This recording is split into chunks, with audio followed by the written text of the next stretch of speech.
pressure on this guy, new to his team, new to Pro League. He's had a lot of time to practice for this match. As you guys see, he has no stats here in Pro League ever. Yeah, he's never played it, not even StarCraft 1. Yep. Forgot to mention that. This is his first Pro League game ever. And what better opponent to go up against in your first Pro League game ever than FlaSh? The king of Pro League, the king of StarCraft 1. They call him God for a reason. Yep.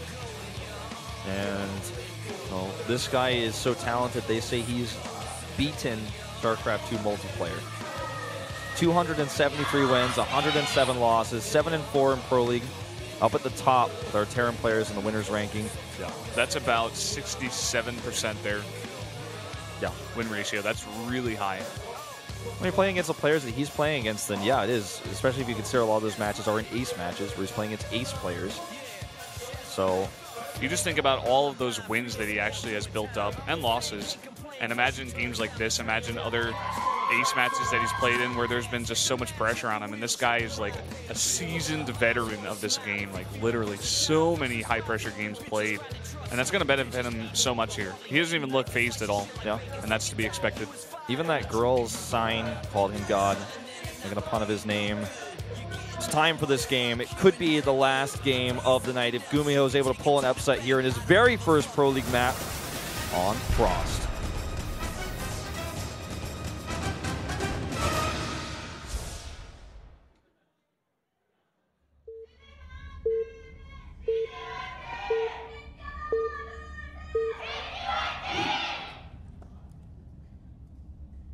LTA는 SK텔레콤. Down here in the bottom right for CJ Entis in the yellow. He is a Terran player. This is his first game here in Pro League. It is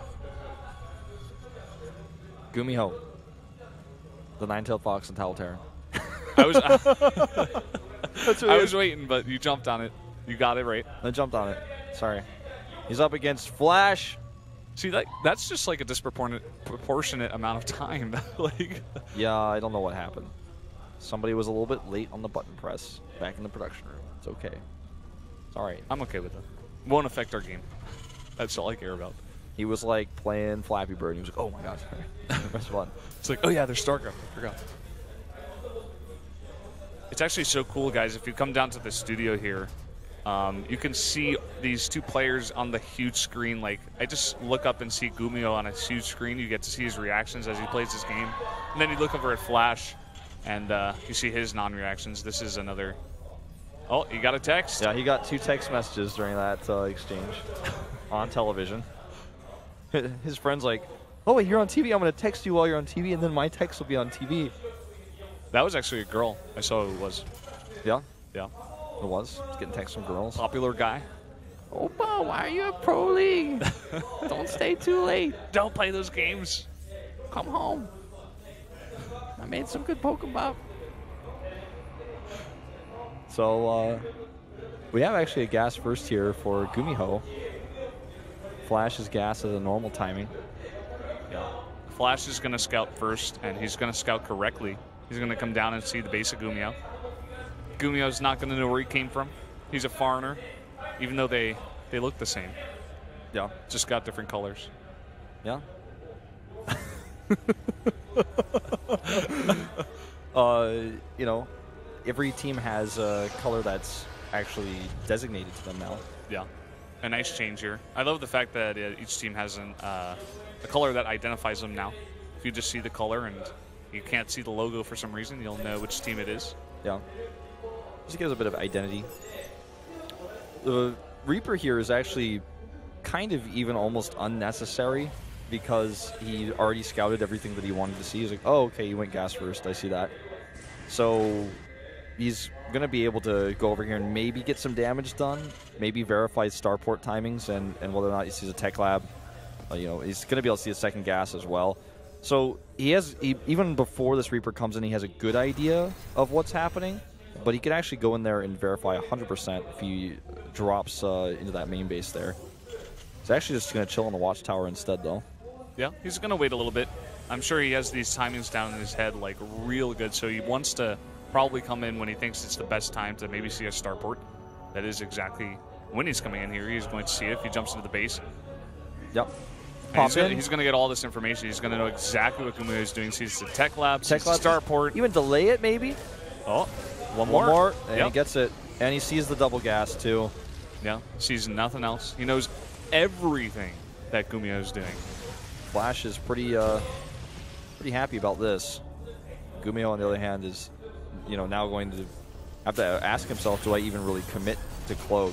I don't think he will. He still can. Goes Banshee first. Gets the Cloak as well. Yeah. This Hellion is going to come up, see a bunch of Marines very far out, but that's going to deny the scout for now. We've actually seen this a lot where Cloak research gets scouted and still used because it's just like, well, I committed so much to this, I might as well. And also, he might think I'm going to cancel and not actually go with my build. So he's going to sneak around here, get past those Marines, get a good angle here with the Reaper support. FlaSh is not giving GuMiho an easy time here. He even has one Marine walked across the map to help out. That Marine's just like, all right, see you guys later. I'm going to go kill some SVs. It's one Marine of GuMiho. Or excuse me, of GuMiho, not of FlaSh. Yeah. Could actually go in there and delay the missile turret. Could be good. Yeah, if he could do that, maybe he gets more damage done with his Banshee. Doesn't do it. Dies alone. 2 Hellions still alive, though. And I wonder if there's actually enough Marines here to deal with this. I think so. Because the Hellions are pretty low. So it's a good question, though, because if he catches those Marines away, if he catches the Marines away from the turrets and is able to kill them, oh, the Hellion went down there, the little mine, but still. Yeah, I don't know. I mean, you can kite Marines pretty well with the Banshee. GuMiho's done this so long in Wings of Liberty when that was the meta for almost an eternity. He's just going to try to find a sweet spot in here. I think killing the Marines would not be a bad choice. Yeah, I think that's actually what he should have done. But just delaying, came into the main, saw all the missile turrets, and even though the missile turret isn't able to fire, it still grants vision onto the Banshee if you get close enough. Yeah. So he's even making a Raven here. He's like so safe right now. Yeah, FlaSh, that is. Banshee not getting anything done. And oh my God, GuMiho. Look at his face. He knows it too. That's a mistake that his former teammate, the best, would often make. And this Banshee now pretty low. It's going to be followed by the Viking. It's running out of energy here. He got very few kills with this. Definitely not worth the investment. 4 kills on this Banshee. Second one flies into a turret and dies. I mean, FlaSh is building a solid composition here. GuMiho's continuing to be aggressive. He's very good at this. Yeah. The Viking is going to land as well, grant some extra DPS. Immediately goes up, got scared by the fire. Scary fire, man. Don't play with the fire, it'll burn you. Certainly will. Don't play with fire, kids, or matches. Don't do it. Don't play your mom's lighter. I was the lighter kid. I didn't like matches. That's how my friends would love to just put oil on a table and light it on fire. I'm like, that's not smart. That's not a good idea, man. They're like, no, it's fun. Just try it. It's just a bit dangerous. I would try to light candles with a magnifying glass, but that was fun. That's interesting, That's different than just playing with a lighter. And it's very difficult. Yeah. I think I only succeeded one time, but I tried a lot. You had some free time on your hands when you were a kid, I guess. I did, man. I had this really cool magnifying glass, and I saw Sid burn a hole in Woody's forehead in Toy Story, and I was like, oh my God, you can do that? I was like, whoa. I'm gonna light candles because I don't have a Woody doll to burn a hole into. Yeah. Well, so far it's looked like GuMiho is actually going to go for mech. He's adding 2 more factories, getting the blue flame for his Hellions, making tanks as well. And over here for FlaSh, we see infantry upgrades as well as stim, so we could see mech versus bio here. Yeah. It's starting to look that way. It's interesting. GuMiho has shown us mech a lot in the past. FlaSh is really good at his marine control, and that's, I guess, part of the reason why he goes for this.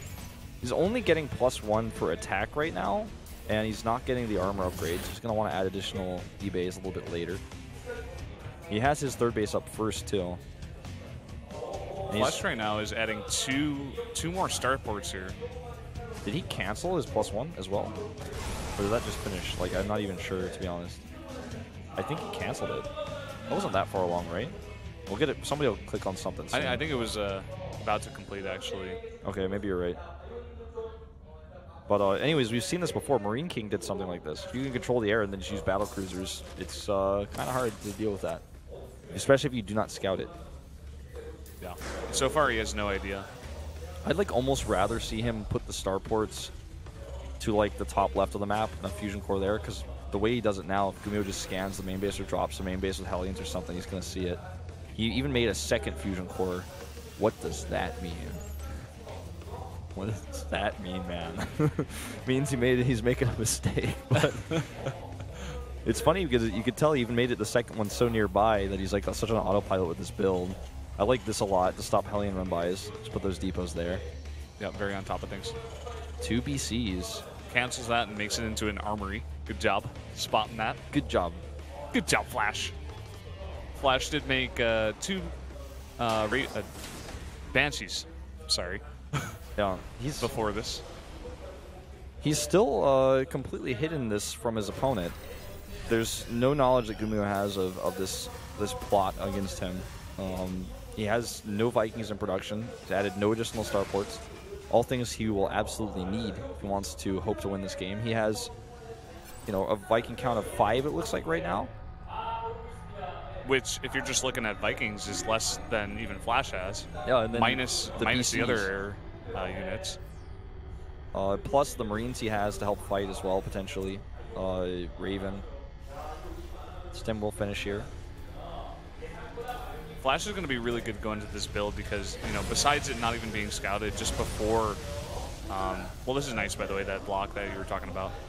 Before this even went down, GuMiho invested a ton into those. Sorry, I distracted you there. I looked at the minimap and I just want to point out those Hellions were trapped and killed. And I pointed at it while you were talking and I distracted you. I'm very sorry. Hellions did go down. All I'm trying to say, though, is that GuMi did invest a lot of time and resources into trying that Cloak Banshee harass, and it really did not get anything done. So he's playing from behind right now. I don't like GuMiho's position because he just doesn't have any answer for this. We're about to be at 4 BCs. Like 4 BCs. That's, you heard me right. I said 4 battle cruisers. Not 0, I said 4. And he's going to have so much Viking support for them. The siege tanks on the ground are going to be irrelevant. The Thors that he's making now could be somewhat helpful. But only slightly, really. Yeah, they attacked the air, so that's one thing that got going for him. There's the scan, and he sees the 2 starports at the top. Well, he only sees 1. That other one, he just sees the tech lab. I wonder how many starports he's going to add. He's doing a lot of harass damage with these 2 Hellions, actually. They're not able to find their way over and do some damage, but GuMiho's not even making more starports. I don't even... he must not realize what's happening. Because Thors do a bunch of AoE damage to flying units. They can make more, but it's like... Okay. Now he's like, gotta realize, right? I mean, he's seen the whole army. He saw the army, he saw everything, he saw all the starports, and FlaSh knows this, and he's going to move out right now. The question is, what does he have here? He's making 5 Widow Mines at a time. Hopefully that can help him out here. But besides that, he just doesn't have much of an air army here. He's making only Widow Mines right now. The Widow Mines have actually won battlecruiser fights before, but he doesn't have a lot out just yet, and he needs to make sure he can get them out and underneath the battlecruisers somehow. If they hit on Vikings, I guess it's okay too, but I mean, he like I said, those tanks are just completely irrelevant here. He also has the Yamato cannon, which he's going to use without any discrimination on these Thors. Yeah, the 2 Thors going down. FlaSh has the Viking count as well. He's winning against this whole army of GuMiho right now. Like the Widow Mines, just not enough DPS? No, it's not enough. FlaSh right now making 3 at a time, getting them Yamato cannons onto the Thors. And it just doesn't seem like there's enough here to deal with this air army right now. FlaSh lost a lot of his Vikings, but GuMiho is just deciding that he does not want anything to do with Vikings right now. Ooh! That's going to make it a little bit easier to clean this up later. especially because the turret ends up targeting the right medevac first. But one BC at home to defend. A few of these Marauders can turn around as well. GuMiho's trying to do what he can here. And he's now making 4 Vikings at a time. So he's not out of this yet, and his Widow Mines that connected were pretty solid for him. The Widow Mines that connected weren't enough to kill the army entirely, but he did kill some of the units. He damaged most of them, and it forced FlaSh to turn around. GuMiho, once he realized exactly what was going on, he did respond efficiently, and that's what he's got going for him now. He knows what he's dealing with now, and he's responded appropriately. I wonder what the BC count is up to now, because he's probably gone home and repaired the original BCs, so they're back up to full health. And if you have Vikings, you can kite BCs, but if the BC count is just so high, plus a few Vikings around, you can still eventually kill Vikings with BCs. But because FlaSh needs to make sure that he also keeps making Vikings and does not neglect his own Viking production, or else GuMiho will just kite him eventually and kill those BCs. Yeah, definitely. We see these this little small rogue group coming in here, actually getting a ton of damage right now. Those Widow Mines finally go down, but then they come up again. Still losing some to that very small rogue unit army of FlaSh. Oh my god, so many battle cruisers. This army is very expensive, hard to replace. And GuMiho has how many Vikings? 9. He still has less Vikings than his opponent. He just is going to really struggle to deal with this. He saved his Widow Mines from that Marauder group earlier, but they're nowhere to be seen right now. I like this a lot. He's just going to send the rest of his army completely away from the BCs, maybe try to force him to turn around. This base is not long for this world. If he lifts it, it's going to be dead even faster. BCs just do so much damage that we can get them in bulk. We just saw so many Tempests in the last game, and now we're seeing so many BCs. GuMiho's coming in with this kind of back attack, and he's doing some damage here. He forces the CC to lift. He gets a bunch of SCVs. FlaSh is coming back now, though. Yeah, FlaSh is going to turn around here, but this is what GuMiho wants. He still gets some damage done. He kills a lot of Harvesters. And if this army turns around, then it means that he has more time to prepare his air army at home to deal with these BCs. He actually is going to run into one of FlaSh's bases on the way back. See if he decides to just try to target this down and then get all... I don't know what type of command center that is. Like guess observer, that's very interesting. These supply blocks, but I want to see. Okay, so he does have orbital, so he can lift, which means that these tanks are not going to be able to kill anything. And will probably eventually be gunned down. But again, they're buying him some time here. Yeah, I mean, these BCs are very far away from the base of GuMiho right now. GuMiho's losing a lot of tanks. It's not really what he wants in his army, though. It's just buying him time instead, like you said. I mean, which right now is what he needs instead of those tanks. So, decent trade for him. Hellions over here doing a lot of damage, and he's got those Widow Mines. That was scary, but still scary. Marauder's going to try to help out here. One BC ready to tank. And that Viking fleet flew right into it, actually. So GuMiho's getting, small little victories here. But it doesn't look like it's enough. It really doesn't look like it's enough. FlaSh is doing a good job keeping his Viking count up, and he's winning these trades right now. GuMiho's going towards the bottom left of the map, trying to buy himself even more time, but eventually they're going to get chased down. He's doing so much damage with these little run-bys with the Hellions and the Hellbats, but, this army, he's just not going to be able to kill it. Yeah. So these 3 siege tanks, goodbye tankies. They're done. GuMiho's now down way in supply. Not enough economy to deal with this. Space are going to be picked off one by one. He can kill the economy of FlaSh, beat it like a dead horse even, but it doesn't matter if he can't kill the army, because FlaSh doesn't care about how much money he has if he's not going to ever have to spend it. Yeah, it's true. He's just trying to max out in Widow Mines and Thors and whatever Vikings he can afford, which is correct, but I think the damage has already been done. Finally, FlaSh is able to clean up these this small group of Hellions that have done so much damage, actually. More Hellions trying to come over here. Oh, Widow Mine is able to take out one, damages the rest. Yeah. Viking counts look like still in GuMiho's favor here just a little bit, but there's so many BCs, This is that kiting I was talking about. And here come those Widow Mines! They're going to burrow underneath those BCs, and this could be a disaster here for FlaSh. How many shots does he get off? Looks like he killed a lot of those while they were burrowing. And the BCs tanked through while the Vikings were not kiting. Taking a lot of damage is FlaSh. 5 Vikings right now at a time, as well as this Thor. He is going to clean up all of these BCs, actually, GuMiho. And he holds it. Yeah, going to kill that Viking as well. What a pretty wacky game this has been. I mean, the supply is still in FlaSh's favor. He still has a nice gas bank. Yeah, I mean, we have both players basically max out, and we're all the way down near 100 now. It's going up and down and up and down.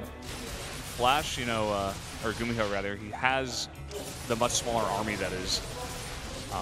Yeah, and consider this. He lost all of his siege tanks, so he doesn't have any way to deal with now the bio that's on the ground. So he has like a mech army that's designed to kill battle cruisers, and now that all the battle cruisers are dead, the infrastructure that FlaSh has, the 18 Mirars and 9 Marines that he has on the map, are going to be pretty scary, pretty deadly. Yeah, and if you look at the army besides the Vikings for GuMiho, he's got 1 Thor and 5 Hellions. Yeah, and that's just not enough. It's not what you want. And he's losing some of these Hellions over here. He's trying to buy some time. He's trying to harass even more, but I mean, he's got to land Vikings to defend. Yeah. And we all know how this is going to go. The Marauders are going to have a field day here. GG. FlaSh will bring us to the ace match. Really solid play. Goes for battle cruisers, does not get scouted, controls the map with them. Better engagements, catches the tanks. And I feel a lot of this game comes down to the lack of damage on that Cloak Banshee commitment. Yeah. FlaSh doing a celebration for his fan club. The girl's going crazy. FlaSh did a nice job of getting the Reaper in, getting all the information. He was 100% prepared when the first Banshee came in. Of course, GuMiho making a big mistake of losing a second Banshee for absolutely nothing. But even the first Banshee doing no damage, it just put FlaSh in such a good position that, you know, GuMiho, you could even see it on his face when that happened, that he was just like a bit nervous, and making that mistake didn't help it. When he's